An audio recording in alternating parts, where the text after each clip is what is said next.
শুনে নাও। হ্যাঁ, তো বজবজ বেইনার্স, যেটা বজবজে অবস্থিত মোহনবাগানের ফ্যান ক্লাব। তো সেই বজবজ উইনার্সের জার্সি তো সৌরমী বানিয়ে দিল গো। হ্যাঁ, তো বজবজ মেরিনার্সের জার্সি সৌরমীর তরফ থেকে চলে এসেছে তোমাদের জন্য। একদমই তাই। তো দেখে আজকে নাও। তোমাদেরকে কিন্তু দেখিয়ে দেবো সেইটা। এই দেখো আমার হাতে রয়েছে দেখো। বজবজ মেরিনার্সের জার্সি। একদম আমাদের হাতে প্রত্যেকে রয়েছে, দেখতে পাচ্ছ, ঠিক আছে? আশা করি। এবার তোমাদেরকে দেখাবো। একটা আনপ্যাক ঠিক করে আছে, দেখিয়ে দেবো। তুমি একদম। একটা আনপ্যাক করো, আমি একটা আনপ্যাক একদমই করি। তাই, তো একদম। দুজনে একটা একটা করে আনপ্যাক করে দেখেন। তুমি এটা করো। হ্যাঁ হ্যাঁ, আমিও এটা করি। দেখো জার্সিটা দেখো, আমরা তোমাদের সামনে আনপ্যাক দেখতে করে ভীষণ দেখিয়ে সুন্দর লাগবে, দিচ্ছি। কিন্তু সাদার মধ্যে তো। একদম সাদার উপরে খুব দারুণ দারুণ লাগবে। ডিজাইন দিয়েছিল ওরা। দারুণ দারুণ। বজবজ মেরিনার্স তো খুব ভালোভাবেই মোটামুটি নামে পরিচিত হয়েছে, বজবজে ওরা অবস্থিত, এবং ওরা প্রত্যেকটা খেলাতেই সবাই মিলে যায়। দেখো, দেখে নাও বজবজ মেরিনার্সের জার্সি দেখো। তুমি আমি এটা একটা ওপেন করো দেখাচ্ছি, একসাথে। এই দেখো। ওয়াও, দেখতে পাচ্ছ? দারুণ। দেখো হাতাটা দেখো, হাতাটা দেখো, সুন্দর হয়েছে বডিটা দেখো। দেখো, ওদের ডিজাইনটা কি অসাধারণ, মানে তো দেখো, দারুণ লাগছে। পেছন এক দিকটা কথায়। দেখিয়ে দিই, দেখো ওরা কিন্তু নামও লিখিয়েছে। এই দেখো, হচ্ছে পেছনটা। পেছনে দেখো তোমরা নাম দেখতে দারুণ, পাচ্ছ, দারুণ। সৌভিক আর সৈকত দুটো নাম আছে। দারুণ, দারুণ। দুজনের নাম লিখিয়েছে, সবাই নাম লিখিয়েছে।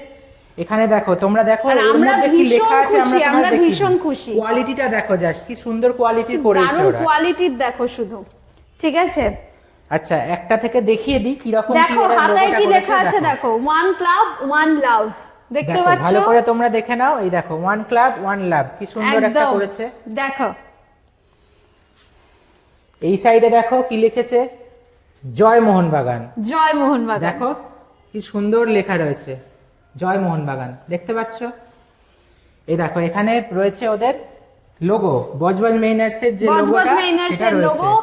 এটা হচ্ছে ভারত সেরা মোহনবাগান, ভারত সেরা মোহনবাগান।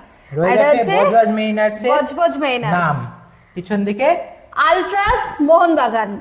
আর ওপরে তারপরে অনেক কিছু রয়েছে। দেখো এখানে লেখা রয়েছে, সামনে দিকটায় লেখা রয়েছে 29শে জুলাই 1911। একটু এগোতে অর্থাৎ হবে সামনে। হ্যাঁ, এখানে দেখো, অর্থাৎ 1911 সালে সিল জয় করেছিল মোহনবাগান, আইএফএ সিল জয় করেছিল, সেই ডেটটা এখানে ওরা মেনশন করেছে। একদমই তাই। আর পিছনে ওরা লিখেছে 24শে জুলাই 2023, অর্থাৎ বজবজ মেরিনার্সের প্রতিষ্ঠার সময়টা, প্রতিষ্ঠার সাল এবং ডেট লেখা রয়েছে। দেখে নাও, আমরা তোমাদেরকে আরেকবার ভীষণ দেখিয়ে দিচ্ছি খুশি, আমরা সামনে এবং ভীষণ পেছন। খুশি বজবজ মেরিনার্স এর সাথে এই যাত্রার সাক্ষী হতে পেরে, ঠিক আছে? আশা করি তোমরা আরো যারা ফ্যান ক্লাব রয়েছে তাদেরকেও বলবো, তাদেরকেও তোমাদের বলবো যদি মনে তোমরা- হয়, হ্যাঁ, এবং তোমরা যদি মনে হয় যে তোমরাও চাইছো সৌরমীকে তোমাদের সাথে এগিয়ে নিয়ে যাওয়ার একটা সুযোগ করে দিতে, তাহলে একদমই অবশ্যই তাই। আমাদের তো সাথে যোগাযোগ করবে। করো। যোগাযোগ করার জন্য দেখো, এই ভিডিওটা যদি তোমরা ইউটিউবে দেখে থাকো, সবার আগে তোমরা সবাই মিলে ইউটিউবটাকে সাবস্ক্রাইব করবে। অবশ্যই। তার এবং সাথে তোমরা বেল আইকনটা দিয়ে রাখবে, যাতে তোমরা সব সময় নোটিফিকেশন পাও। দেখো, তোমরা যদি পার্সোনালিও কেউ আমাদের থেকে কাস্টমাইজ করেও কিছু জার্সি বা প্রিন্ট তোমরা আমাদের কাছে টি শার্ট নিতে চাও, সেটাও তোমরা কিন্তু পাবে।